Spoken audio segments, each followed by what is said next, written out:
Ever since I bought Skyrim, I've wanted to take a character to 100 in every single skill, legendary every single skill, and get back to 100 once more. For some reason, the aesthetic of having the cool little Skyrim logo underneath a big fat 100 on every single constellation just speaks to me on a spiritual level. But no matter how many times I start and restart the game, I never, ever seem to be able to get across that distant finish line. Either my interest gets pulled into a separate game, or I have to step away from gaming altogether for a while, and when I come back, I have no idea what I was doing and just end up making a new character. Oh shit. Recently, however, I saw a video from Sickliffe, seriously underrated channel by the way, in which he explains how to use the Ethereal Crown from the Dawnguard DLC to get every single standing stone on your character at the same time. I need it! This can be used to get the bonuses from all 3 Guardian Stones as well as the Lover Stone, giving the player a huge boost to leveling up any skill without the pain of traveling back to the Guardian Stones over and over to switch bonuses. As a survival mode enjoyer, I instantly wanted to do this on a new character, because I hate riding a horse all the way to Riverwood every time I decide I want to smith or enchant something for that little bit of XP boost. But I didn't just want to get the Guardian Stones and the Lover Stone, even though that is the best way to focus on leveling. No, I want to get the other stones as well, because, believe it or not, I have never played with any stone besides a Guardian Stone, the Lover Stone, or most recently, the Atronach Stone, which I used to get 100% spell absorption so I could beat every mage in Skyrim to death with nothing but my fists. That means that out of the 13 standing stones, there are 8 which I have legitimately never used. I've had this game for 8 years, played it for more than 700 hours, and have only ever used 5 stones. Unacceptable! So I'm going to be starting a new game, at least one more time, Alright, let's do this one last time. with survival mode enabled, meaning on top of needing to eat, sleep, and stay warm in the snowy Skyrim mountains, I won't be able to fast travel anywhere. Actually, Megan? Under these conditions, I will first get the Ethereal Crown and then use it to find and activate every single stone in Skyrim, setting me up in the best way possible to complete a 100% playthrough and finally legendary every skill, as well as allowing me to play with standing stone abilities that I've never used before. Now, unfortunately, due to how the Ethereal Crown glitch works, it's not as simple as activating each stone once. I'll need to travel back and forth across Skyrim, activating the stones in alphabetical order while alternating between equipping and unequipping the crown to make the glitch work. And I'll probably have to do this multiple times. If you want to see a detailed video on the mechanics of the Ethereal Crown glitch and how to do it yourself, I highly recommend watching Sickliffe's video, which I've put in the description. So, if watching an idiot constantly backtrack through the wilds of Skyrim while being interrupted by poorly chosen, dated memes sounds fun to you, then stick around. But before I get the crown, save the town, and Mr. Krabs, I'll need to get the equipment necessary for a raid on subterranean dwarven cities, as well as a trusty steed to make traversing Skyrim easier. And before I do any of that, I'll need to make my character. Speaking of character creation, when I was designing this character, I had no idea that he would kinda look like Mel Gibson during the actual gameplay. That being said, I'm not mad about it. I was a big fan of Mel Gibson until I learned that he's not just famous for his political opinions, and he apparently starred in movies at one point. Super disappointing. It tore me apart. But I learned an important lesson. You can't count on anyone. Block prisoner. Nice and easy. I go to the block nice and easy. Then choose the Stormcloaks, cause they're not trying to cut my head off, Ulfric's not a Thalmor puppet, and Argonians are not people. As I've mentioned a few times, this character will eventually legendary every skill, but to start out, I'm going to use a Spell Sword Archer Generalist build, but with a mace, because I haven't used maces in a long time and they have the best perk in the one-handed skill tree, allowing them to ignore enemies' armor. I'm also going to use light armor, at least to start off, just because my last character was heavy armor. After killing the spiders, I pick up all the spider eggs because you can use them to make fortified marksman potions. Kill the bear, cause sneaking is overrated, eh? Head outside and activate survival mode, cause mama ain't raised no milk drinker. I am a man. I choose the Thief Stone, then head directly to a nearby Shrine of Talos to loot the dead Thalmor, who always has a piece of enchanted gear. I kill some slaughterfish in the nearby lake, cause their scales can be used to make fortify heavy armor potions, and go for a swim for Nordic barnacles. Then I climb a mountain the Skyrim way and run into some Saints bandits on the way to Whiterun, which, let's just say, I am not equipped to handle yet.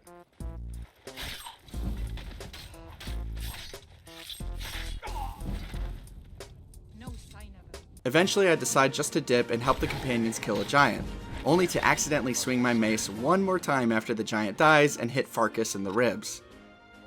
He does not forgive me. This time I help kill the giant without any friendly fire and get invited to join the companions before looting some vegetables and heading into the city. Once inside Whiterun, I help Carlotta by beating the crap out of Mikael the Bard. This makes Carlotta my friend, allowing me to freely take the vegetables at her stand and use them to make vegetable soup, which refreshes stamina every second, meaning you can use unlimited power attacks in a fight. Make some soup. He's the best. Then I take a rest, level up, increase my health pool, and select the Armsman perk. Since we can eventually use enchanting to make all spells cost nothing to cast, I don't think I'm going to increase magicka at all with this character. If you think about it, it's just a waste of a level when you could spend it on health or stamina. Next, I head to Belethor, buy a backpack, and sell off some junk. Now I'm ready to start the first quest of the video, collecting the Dwarven Mail armor. Since I'm going to be exploring a lot of Dwarven ruins to get the Ethereal Crown early, collecting the Dwarven Mail will help me out a ton. It's relatively easy to acquire at a low level, it has good stats, it's not hard to upgrade, and it looks perfect for a Dwemer-focused explorer. Perfect. I also plan to build the Dwarven Automaton Horse in order to easily traverse Skyrim while trying to activate all the stones, since the Dwarven Horse doesn't run out of stamina and can sprint forever. With all of this focus on Dwemer technology right out the gate, I think it makes sense if my character's backstory involved deep study of the Dwemer race. Maybe I was a Dwemer scholar at the Imperial University and I discovered a way to use the Ethereal Forge to bind all 13 standing stones to the soul of a single man. And perhaps my family back in Skyrim got involved in Ulfric's rebellion, causing the Empire to imprison me and ship me off to Helgen for execution. Once free, unable to return to the university, I made it my mission to find the Dwemer artifacts I had once studied and use them for personal power. Basically, my character is a huge weeb for the Dwemer. A dweeb, if you will. This is the comedy police! The joke's too funny! I'm not going back to jail! I find that making personal backstories for Bethesda RPG characters like this is fun, and keeps the game interesting. If you plan your own character's progression through the quests of the game, and tie that progression to your personal character development, it makes the game much more addictive, as the story becomes 1,000 times better. However, if I play the game like a multiple personality disordered schizo, doing whatever I want, whenever I want, I find I'm much less likely to stick with the character, because then I'm leaving all the heavy narrative lifting to Bethesda's quest writing, which is not the best. The Dwarven Mail armor is found on an orc outside of Iverstead, but before I travel over there, I've got to let you all know that this channel finally has its first sponsor. And that sponsor is War Thunder! War Thunder is the most comprehensive vehicle combat game ever made, and is available now for free on PC, PlayStation, Xbox, and mobile devices. In War Thunder, you can take command of over 2,500 tanks, planes, helicopters, and ships of 10 major nations. These vehicles are so realistic that there have been at least 13 instances in which classified information concerning military hardware has been leaked on the War Thunder forums. That's literally the coolest thing ever! Join a worldwide community of over 70 million players and immerse yourself in the intense combat of War Thunder, where incredibly detailed vehicles, realistic graphics, authentic sound effects, and epic PvP battles place you right at the helm of the most powerful war machines of our time. I personally appreciate that War Thunder runs on the in-house developed Dagger engine, which is heavily optimized to deliver a lag-free experience with impressive visuals and high frame rates even on lower-end machines. Players that use my links down below in the video description will receive a massive bonus pack available for new and returning players that haven't played for at least 6 months for PC and consoles, including the exclusive vehicle decorator Eagle of Valor, 100,000 Silver Lions, and 7 days premium. This bonus is available for a limited time only, so be sure to sign up today. Huge thanks to War Thunder for sponsoring this video, and now, back to the video. On my way to Iverstead, I get some salmon roe from the river and some supplies from Gerudo. Then I take another rest, leveling up health and grabbing the first rank of alchemist, before making a couple of potions of water breathing to level up alchemy to 21. I sell the potions to Lucan in exchange for some spells, level up again, increase my health again, take the next rank of alchemist, and make 3 more potions, leveling alchemy to 28 and making me level up a 3rd time. This time I increase stamina, and take the next perk of Armsman in the one-handed skill tree. Now it's time to help Faendal win the heart of the most mid woman in Skyrim, so he can start training me in archery free of charge. Upon giving Camilla Faendal's fake note from Sven, he is ready to train me, but we get interrupted by a courier. Man, I hate how some of the Creation Club quests are introduced in the game. Why would the courier give me, a random level 5 Nord, a letter that says, "Someone, please help"? Did the author of this letter send one to every person in Skyrim? Why did this not go to the Jarl? Why is it addressed to someone? I have so many questions! I train 5 times with Faendal and also steal his bow, before heading back to the inn to make a couple potions of Fortified Marksman using some Elf's Ear and the spider eggs I picked up back in Helgen. Finally, I sleep through the night and head out towards Iverstead, taking the mountain path through Helgen. While on the path, I run into a squad of Thalmor soldiers, but I'm far too weak to take them out. Which is the local custom. So instead, I just pickpocket one of them. A decision that I end up paying for dearly. After getting attacked by some wolves, I get 3 archery kill cams in a row, but only one of them ends up actually being a kill.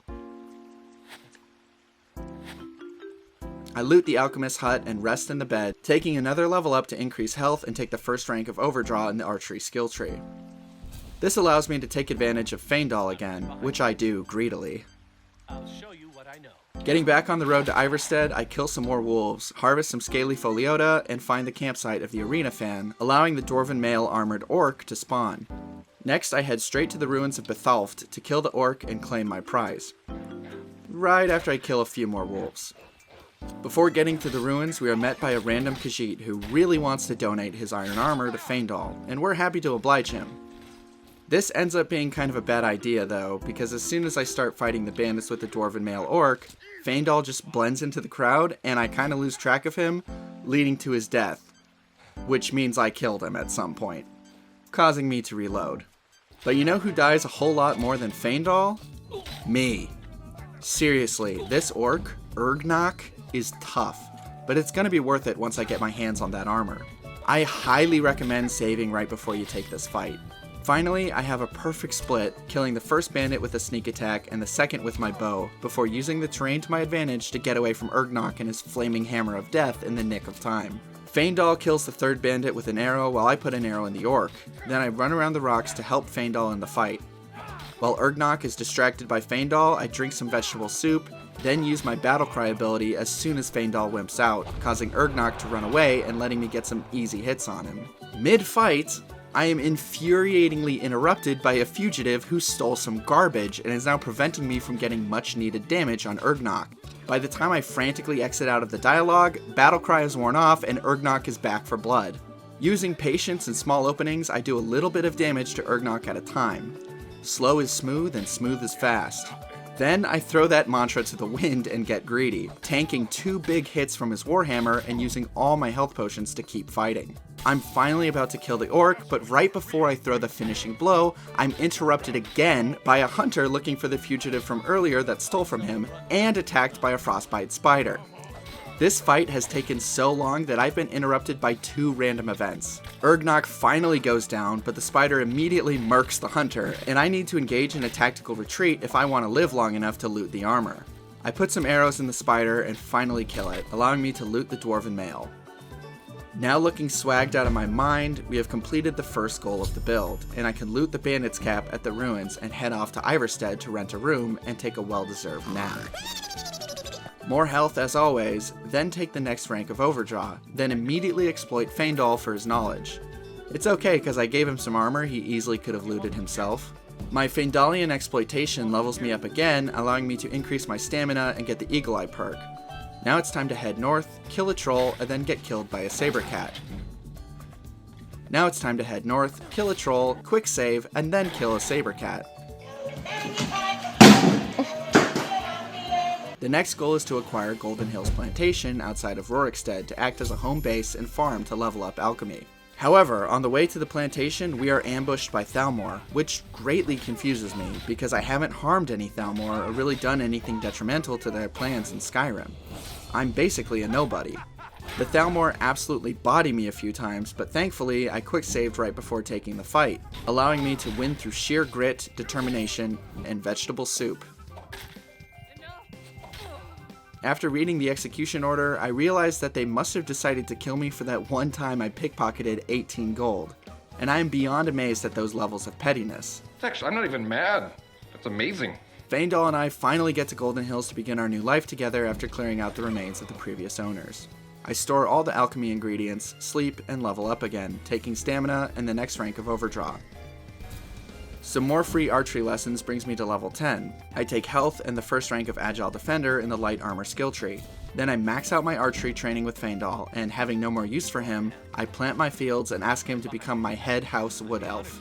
He happily obliges, as it is in his nature to serve a higher race. Will ye serve? I will serve. I plant the fields with Mora Tapanella, Scaly Foliota, and Creep Cluster for alchemy leveling potions, as well as wheat and 1 canis root, before preparing to finally start my quest for the Ethereal Crown. However, as soon as I leave my house, I'm attacked by hired thugs, and again I'm confused because I haven't stolen anything from anyone's house all game.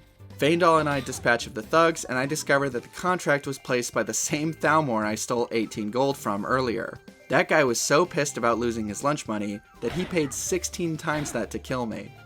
Again, not even mad, just impressed. Okay, I'm a little mad.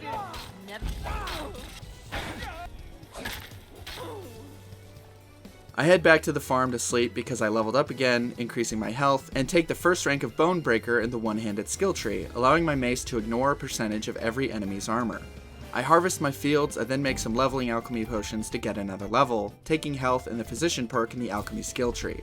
Next, I make some health potions using wheat and blue mountain flour, fortify one-handed using canis root and hanging moss, and fortify light armor using hawk feathers and skeever tail. Not gonna lie, I kinda just got sucked into the quiet farm life for a bit. It's peaceful. Finally, I get away from the farm and head west to start the quest for the Ethereal Crown. Right after I clear out Karthweston for Ainethach. Gotta love side quests, right? I also remembered that I want to take a companion with me into Arkingthems, most especially because I use companions to pick up skill books so I can have them without reading them and acquiring the level up too soon for it to be helpful. I head into Markarth to recruit a new companion, but then I remember that since it's my first time entering Markarth, I'll have a brief window of opportunity to save Margaret before she's killed by Waylon. But every time I enter the city, Durak, the orc from the Dawn Guard, interrupts me to yap about vampires. And by the time I exit out of his dialogue, Waylon has started his uninterruptible kill animation on Margaret. Getting creative, I use the flame spell to chase off Durak and kill Waylon without interruption. Margaret gives me a nice necklace, and I head into the Silverblood Inn to take a nap and get a companion. Another level up goes into stamina, and I take the next rank of Agile Defender. For my companion, I once watched a tier list that put Koznach as the worst companion in the game, so I'm bringing Koznach along with me to get the Ethereal Crown. Mostly because I'm not paying Vorstag 500 gold when I could just fistfight the Snatch and win an easy 100 gold. Next, I sell some things off and get in a pickpocket/smithing training loop with Gorza Grabagol. Now, I don't really want to play an immoral character, and stealing from people is immoral. But stealing from orcs is okay, because orcs, like Argonians, Wood Elves, and Romanians, are not people. I might have to censor that. After a cycle of paying for smithing training, pickpocketing back everything I paid, and taking power naps, I get pickpocket to 71, smithing to 50, and level up 8 times, increasing health 7 times and stamina once. As for perks, I choose the first rank of Shield Wall, Steel Smithing, Dwarven Smithing, the first and second perks of the Stealth Tree, Benefactor in the Alchemy Tree, and the third Alchemist perk, holding on to the last perk to use as I see fit later. Also, since I'm at a pretty high level now, I'm not going to keep telling which perks I pick up every time I level up. Just know that I'm going for a restoration using mace-wielding Archer. So basically everything. I head to the Hag's Cure and make a potion of Fortified Blacksmithing before heading back down to Gorza Gabagool and improving my Dwarven armor. I also bought a Dwarven mace from her, which looks great in my opinion. I get a good night's sleep and then finally head out with Koznach to Arkingthems to begin the quest for the Ethereal Crown. Okay, whoever said Koznach is bad was tripping. He basically solos 2 cave bears while I barely do any damage to them. We get to Arkingthems and start the quest for the crown. I really like this quest, and I think it's a really fun one to start the game off with. The feeling of being a treasure hunter, helping out a ghost on her quest for recognition, not giving 2 septums about the dragon problem, it's a good one. Plus, this quest gives you the bow Zephyr, which is of course named after the Zephyr song by the Red Hot Chili Peppers. I love this song. Plunging through this dungeon gives you plenty of opportunities to fight Falmer and Chorus, as well as Dwemer automatons. There's also a decent amount of Chorus eggs, good for invisibility potions, and glowing mushrooms, good for fortified blacksmith and fortified destruction potions. We come to the puzzle door room, and I definitely solve it first try. Then we get the Ethereum shard and book it out of there. Since the other 3 pieces of Ethereum are all on different sides of the map, and since we're going to need to do a ton of backtracking to get all the standing stones anyways, now's a good time to start the quest for the Dwarven Horse. Now, trust me, you're really going to want the Dwarven Horse to complete this quest. If you don't have the Anniversary Edition, it might be worth buying the Forgotten Seasons Creation Club content on its own, especially if you're going to be trying to do this in survival as well. This is because the Dwarven Horse never runs out of stamina, so it has unlimited sprint. And it never dies, meaning you can do this with it.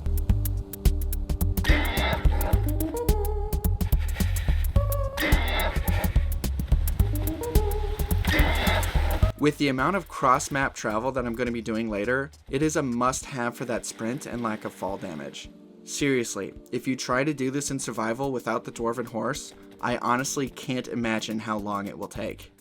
To start the Forgotten Seasons quest and begin collecting the pieces of the Dwarven Horse, head to the Runoff Caverns, south and a little west of Rorikstead, being sure to watch out for local wildlife. Right outside of the cave, we find the broken body of the Dwarven Horse. My body is broken.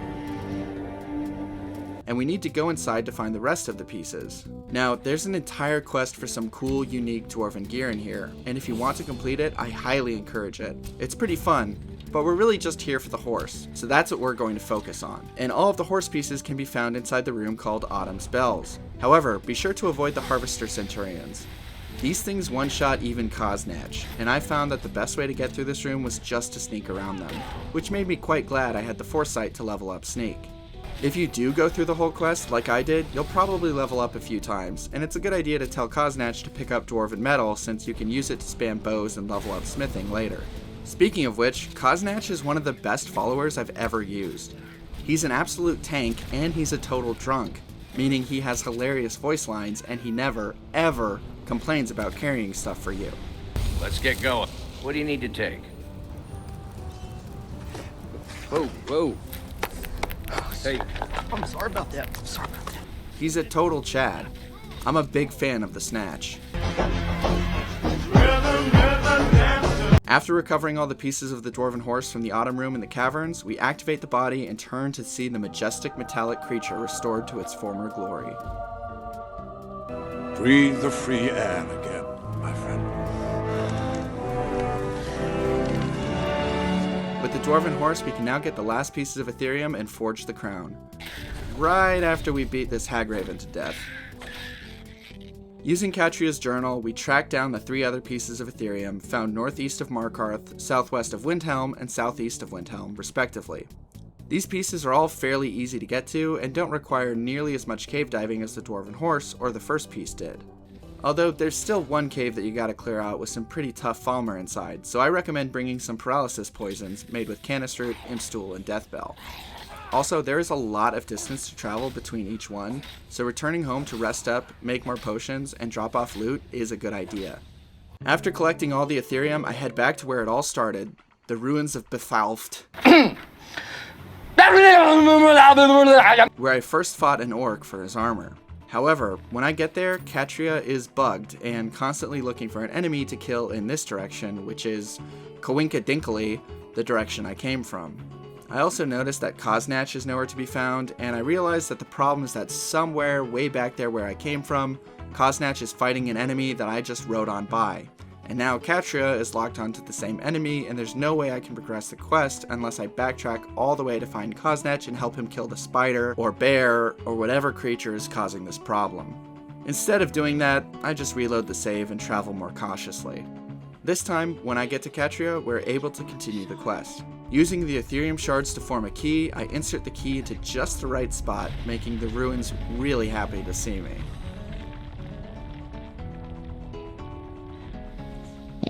We then delve into the darkness, ready to get the crown, save the town, and Mr. Crown! The Ethereum Forge boss fight is actually not that hard. I was surprised to discover that the Forge Master, while twice the size of a normal Centurion, is not nearly as hard as the Harvester Centurions in the Autumn's Bells room of the Forgotten Seasons quest. He's actually kinda easy.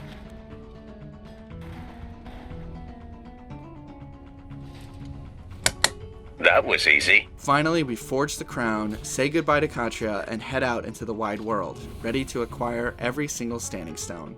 If you thought the hard part was over, let me tell you, you are very, very wrong.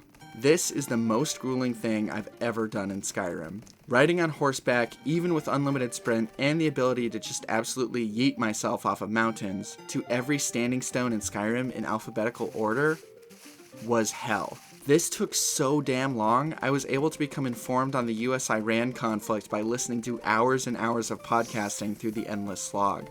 I actually ran out of material to listen to. If you're planning on doing this in survival, maybe use dual monitors and watch a TV show on the second one or something, because this legitimately took an entire night of traveling in Skyrim to accomplish. For those who want to know, the way the Ethereal Crown glitch works is that you favorite the crown and hotkey it, equip it, and activate the first standing stone in alphabetical order, which is the Apprentice Stone. Then, Get back on your horse. and ride all the way to the Atronach Stone on the other side of the map, enduring blistering winds and scorching deserts. He endures blistering winds and scorching desert. Activate the stone and immediately unequip the crown using the hotkey. If you did it right, you should no longer be wearing the crown, but you should still have 2 standing stone effects on your character. You might lose your original standing stone, and that's okay. Next, head to the Lady Stone north of Falkreath in the middle of the lake. Activate the stone and re-equip the crown. You will now have 3 standing stone effects. Next is the Lord Stone in the middle of the map just south of Labyrinthian. After clearing out the bandits, you can activate the stone and then immediately unequip the crown. This time, for me, I noticed that I lost the Apprentice Stone and replaced it with the Lord Stone. I thought this was wrong, so I reloaded, but that's just how the bug works. I have no idea if it follows a discernible pattern, but if you're doing the bug right, you should either swap stones, so 2 text lines, lose 2 stones and gain 2 stones, so 4 text lines, or lose a stone and then gain it back along with the stone you activated, meaning 3 text lines. Just as long as you don't lose more stones than you gain, you're doing the bug right. It just takes a lot of time, as you have to cross the map between almost every stone. Anyways, after the Lord Stone is the Lover Stone on the road to Markarth, in which you put the crown back on.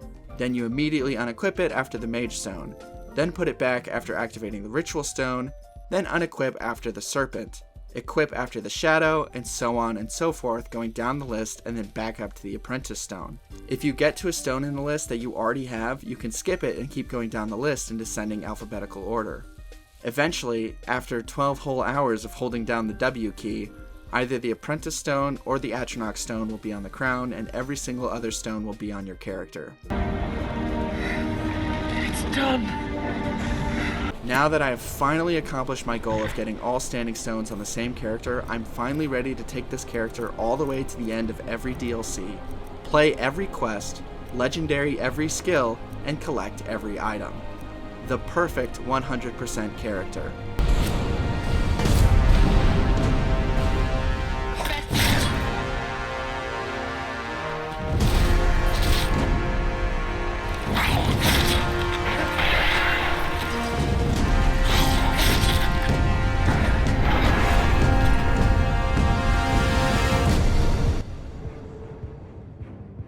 Although I kinda want to restart to play as a mage now. Once again, huge thanks to War Thunder for being this channel's first sponsor. War Thunder is available on PC, PlayStation, Xbox, and mobile, so remember to download and play using the links below to support the channel and receive premium vehicles, 100,000 silver lions, and 7 days of premium.